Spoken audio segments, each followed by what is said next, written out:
Mr. Wright, I appreciate you doing this. I course. really do. Of course. Let's start big picture. What are the most important factors to the team in making this decision? So, first and foremost, we look at this like an economic development project. And it's not really our project. It is something that each jurisdiction in the area has to consider as part of their long-term economic development plans. So whether it's Maryland, DC, or Virginia, this is first and foremost about what they need to create in terms of economic outcomes for the next 30 years for their citizens. And so as they think about the economic development plans, what they need in terms of retail, hospitality, and economic activity, we enter the conversation as one of many participants to say, what role can we play? What role can a 100 event a year live events venue do to anchor a broader retail and hospitality complex that fits their vision? And so it's a little bit of a flip on its head than us designing in silo something that we want to do and saying, hey, who wants this, and come plop it here. That's not at all the process. And that's not at all what would be successful from a community standpoint, first and foremost, and most certainly not a business standpoint. Because it needs to be aligned with the objectives of community leaders and government leaders. We talked a lot about your upbringing and the history of social equality that your family Sure. has instilled in you. I just wonder if you bring that with you, that social responsibility into this decision that's going to affect this entire region. Well, I think, it's hard for me not to bring that background. Not just because of my family upbringing, but also because of my professional background before this. A broad chunk of my work at McKinsey & Company was focused on efforts to close the racial wealth gap. And I helped run a think tank within McKinsey that was focused explicitly on that, founded and ran that. And one of the things that is most important is the distribution of capital. Financial capital, intellectual capital, relational capital.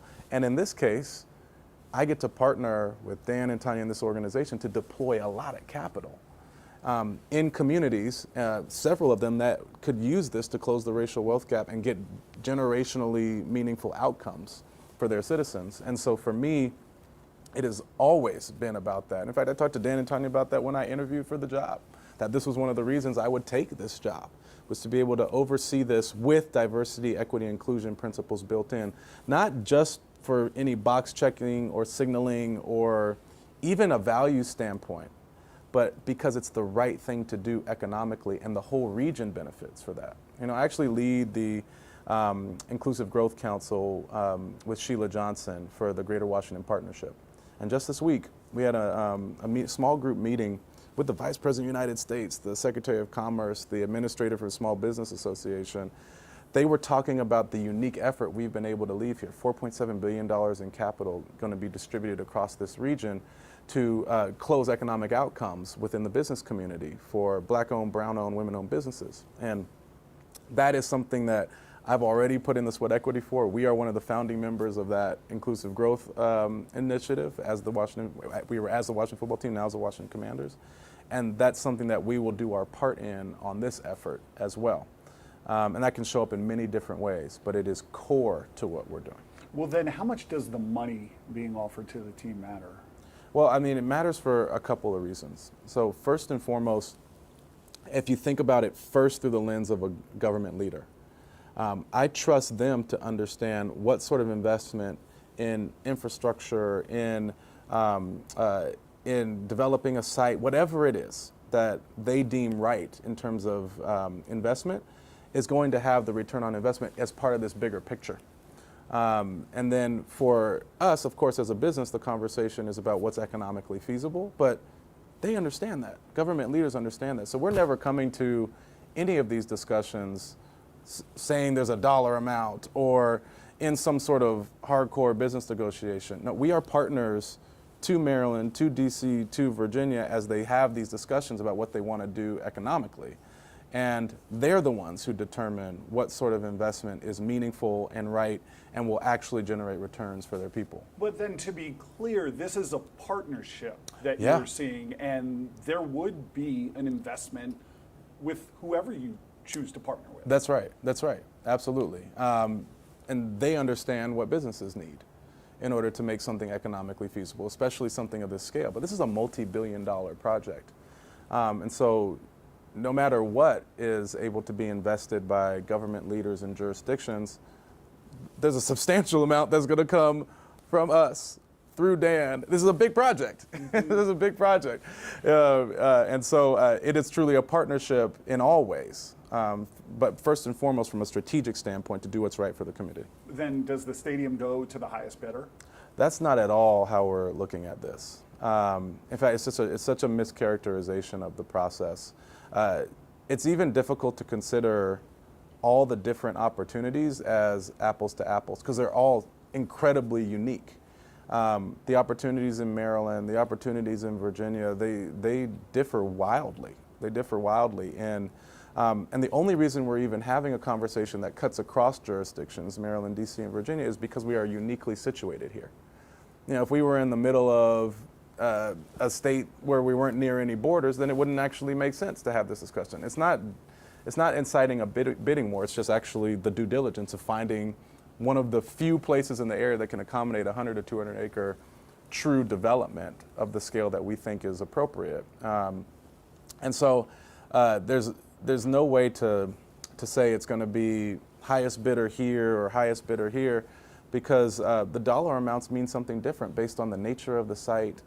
So it's really about the community telling us what their vision is, and then figuring out where a live events venue of the type that we want to develop actually fits best and is going to generate the best outcomes for that area. And that's how the process will come to its finality when it does. As you know, some argue no government taxpayer funding should go to a billionaire owner. Why are those people wrong? It's not about giving Dan money. It's about providing a destination experience for the community. You know, this is something that is going to be 365 days a year. That is retail, hospitality, live events, and it's designed in a way that seamlessly integrates into whatever community it's in. This is about something that's going to generate economic outcomes, develop unique experiences for families, create memories over time. And then the venue itself should bring the best of what people have known about this franchise and the power of sports to bear to anchor that development complex. You know, when I talk to people about this team and they share with me their best memories of being at a live game for this team, it mostly often goes back to RFK, right? That's right, it's you as well, right?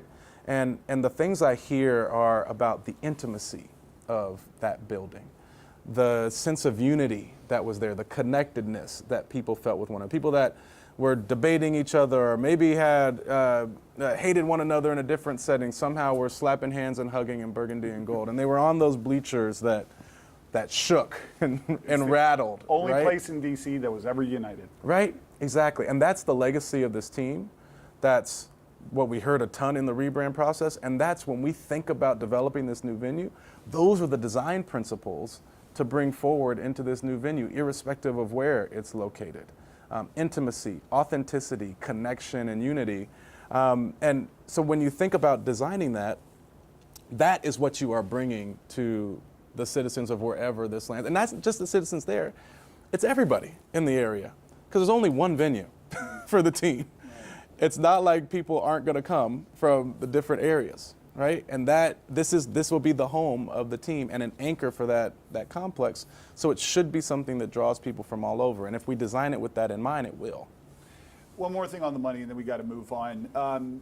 Virginia is talking about cutting its tax incentive package from $1 billion to $350 million. When I asked one unnamed state senator why, he told me that the team lacks gravity, that there is growing concern it will not be economically viable in a number of years, and that public support for the project has been underwhelming. How would you respond to those comments? I'd say first, one man's opinion is one man's opinion.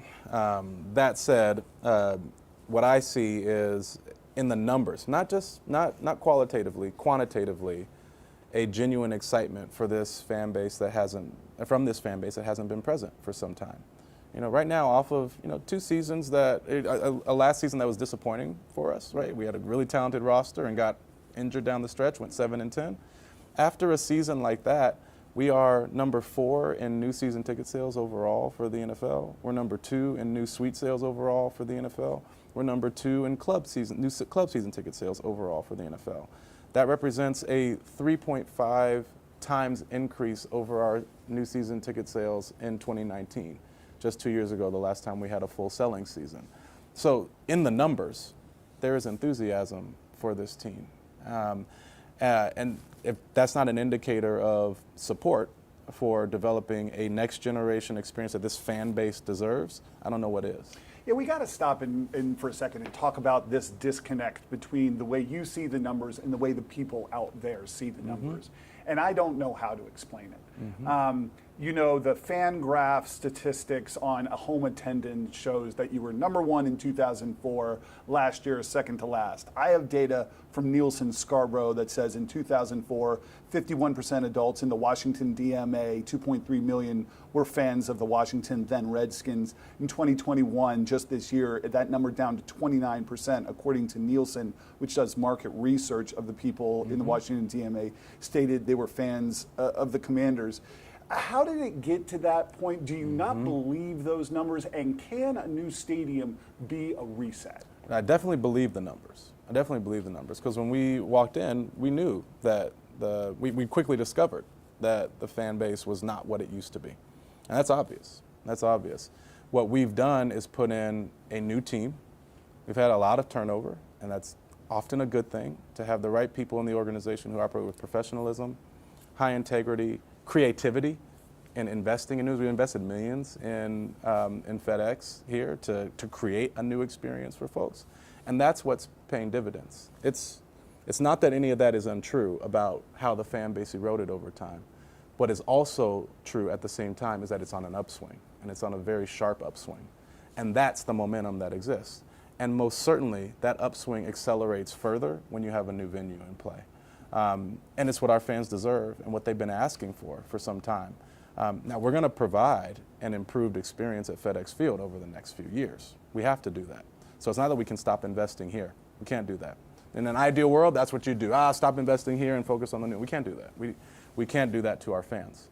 So we're going to create a great experience here, but there will be a world-class next generation experience in a new venue, and that will just add to the momentum we have already. Okay, let's get into that. You said at the Economic Club, whether it's DC, Maryland, or Virginia, understanding what leaders in those areas have planned for their constituents from an economic and social perspective and crafting a vision that gets in line with that. That's what your mission is. Does that mean the team wants to find the place where the investment is needed most? Or does that mean the team simply wants to be part of a broader economic vision, whether it's in an area that's already economically thriving or in an area that needs an economic boost? I think every place is unique in the opportunity to invest in the community and do something special. But I think it's more the latter than the former. It is about aligning with whatever leaders in whatever jurisdiction are trying to do. And they all have different objectives because it's different, depending on where you're at. Again, that's why I say it's not an apples to apples comparison, and it's not a bidding war, because every single opportunity is so unique. For some, it is about rapid economic growth in historically underinvested areas, and that's personally very exciting for me because that aligns with my values. For others, it's about a broader integrated retail plan for the entire community that gives another outlet amongst others for entertainment that's unique and distinct and can be an international draw based on where it's located. There's pros and cons to every different area, but the advantage of this is we have smart leaders from the state and district levels all the way down to local leaders. They're smart. They understand community, they understand business, and citizens of this area are highly educated, thoughtful, engaged citizenry who understand how to make this work well in conjunction with business. And so I'm confident that no matter where we land, it's going to be something that has lasting business, economic, and social impact.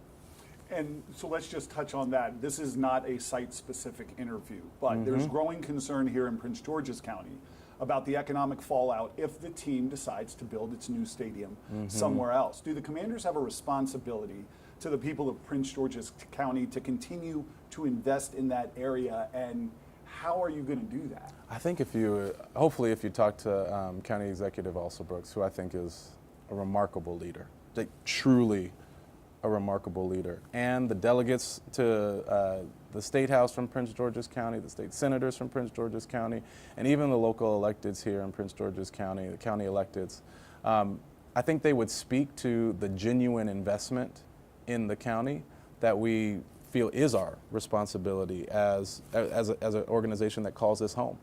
One of the things that I would share we've done already is that over the pandemic, I moved all of our business operations here. We used to be split across here in Ashburn, and I moved our business operations here because we needed to be in our home.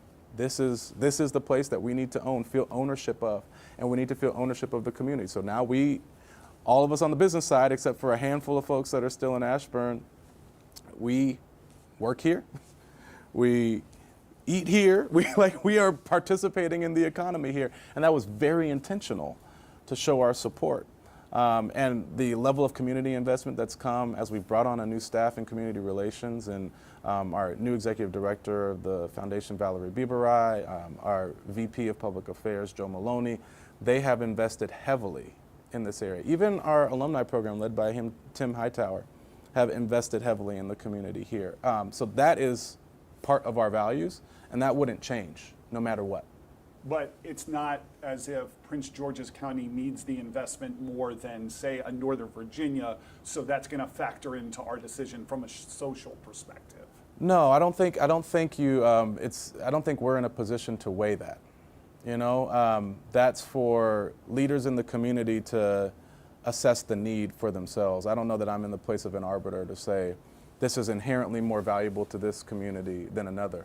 But I can say that having worked with Prince George's County, I know that there would be massive value to the community here, just like there could be for other places, and we've enjoyed our partnership with them deeply, and they're like-minded with us. According to the same research that I got referenced earlier, according to Nielsen, across the state of Virginia, an estimated 25% of adults are Commanders fans. That's 1.6 million. Across the state of Maryland, it's 23%, 1.1 million. There are more Commanders fans in Virginia than there are in Maryland. That's actually good data. I've seen several different plots of how the fan base moves over time. I think irrespective of where the locus has moved to, people want to come to a destination location. You saw where I was going with the question. Yeah. So you don't think that factors in? We have more fans in Virginia, so let's put the stadium where the most of our fans are. No, I don't think that's necessarily it. I think we need to find the right place that aligns with an economic development strategy for that area, because that ultimately is what's going to be best for our fans. That's where we're going to have the best partnership with government. That's where we're going to be able to do the most creative things on the retail and business side, draw in the best partner organizations to work alongside us in doing that development. And then the fans will come to that, and it'll be a great deed of fan service, whether the fan is from Maryland, D.C., or Virginia, or West Virginia, or even further south in some cases. I'm not allowed to talk about it because it's other people's areas, but we have fans everywhere that come to games. So irrespective of where they live, we just need to set up something that is world-class and that this fan base deserves. Mayor Bowser said, Maryland wants the stadium. Virginia wants the stadium. Mayor Bowser wants the stadium. Members of the D.C. Council don't necessarily want the stadium, and there's a huge land control issue that is very sticky to work out. Is D.C. really still a part of this conversation? Yeah, here's what I'd say about the district. First is that it's undeniable that it's sort of the spiritual home of the team. Agreed. And when people talk about the team, and I've learned about the team over the last year and a half of being in this role, it always goes back to RFK and the memories there. And there's so many. I highlighted some of them already. And as I said, that experience of RFK is going to be heavily influential on the design of the new venue, from its capacity level to the way the experience is designed to everything in between. Right? So that's critical and important, and the spirit of that will never leave this process. Secondarily, I think there's enough public record that this team, even prior to me being here, has done a lot to try to support the city's aims to have the team in D.C. There's plenty of public artifacts. I don't have to tell you. You're a good reporter. Like, you could go and see all of it, going back many, many years. I tell people all the time, Dan Snyder has tried to put the stadium at RFK. And Dan is a longtime fan of this team, grew up going to the games, at RFK. That was in his heart, right? And there's nothing he's put more effort to than that as the owner of this team, right? So there's the spirit, it's the spiritual home of the team. There's a long set of public artifacts about this team trying to help the city make that a reality. However, the current reality is one that I'll speak to by taking off my Washington Commanders President hat and putting back on my economic development, inclusive growth hat. Please. It is a damn shame that the district, a black community within the district with smart leaders at the local and city level do not control their own economic destiny around the RFK site. So irrespective of the team, they can't do what they want with it. And they might decide that the best thing for it is green space, affordable housing, a major educational complex, a healthcare complex, something to solve food desert problems. There's a bunch of things that you can do with that land that's sitting there with a rotting stadium on top of it, but they can't do anything with it. And that feels unconscionable to me across different, on many different dimensions. And hopefully at some point in the future, they'll be able to do what they want with that and really do what's right by that community, whether that includes the team or not. But right now, it's not even a conversation. What do you say to fans, specifically fans who say if they put the stadium in Prince William County, we're not going to renew, we're not going to go to games anymore? I don't know that I've heard that directly from fans here. Tailgate Ted told me that just this week. Okay, well, Tailgate Ted is an important fan. So he's an influential fan and probably speaks for many. What I hope is that irrespective of where the stadium lands or the new venue lands, that it is something that is truly a destination for folks. And I think we probably all have our preferences based on where we live. You know, I'm excited about the economic development opportunities, right? Like there's so many things that can lean us one way or another. But ultimately, that partnership decision and what we do should be enough to draw everybody back in, irrespective of where it lands. I see Joe rocking back and forth, so that means my time is running out. So let's go for some real quick hits. Are we going to get a dome? Yes. Yes? Yes. Yes. You're saying right here today? Yeah. Yeah, it needs to be. Because wherever this lands, it needs to not just be a 15 event a year venue. It needs to be something that can draw 90, 100 events a year, because that's what any community deserves in terms of economic development activity. And that needs to be a draw that brings people in day by day and allows a retail hospitality complex with hotels and exciting family experiences and dedicated public space to be something that is active 365 days a year. And it just makes sense to have it climate controlled given our environment. Is it the translucent dome that you have out there's so many different things you can do. And again, because the design is going to be done in partnership with the community, we're not designing a dome stadium and saying, here you go, whoever wants it, we're going to plop this down. It's going to be designed with the community because it needs to be seamlessly integrated into the landscape of that community. It needs to reflect the design aesthetic of the leaders in that community and the citizens of that community and the culture of that community itself. So depending on where the venue lands, it could look different, but it will be climate controlled. Are you guys running out of time to make a decision? 2027 is going to be here before we know it. You know, timeline is the craziest thing to talk about at this stage. Is there any chance that you're playing here after 2027? Again, timeline is so far from the top of my mind right now because we have to figure out so many things in advance of understanding when we would be able to open up a new venue. That said, we're going to be playing here at least through the 2026 season. But again, you're not closing the door on having to extend. No, you can't close the door on anything at this stage. Yeah. You've been generous with your time. I'm going to give you the final word on anything you want to address. No, I think we covered everything. Did I miss anything? No. You good? Yeah. Good? All right. Yeah. Thank you very much, sir. I really appreciate it. Yeah, Thank you man, very it was much. great.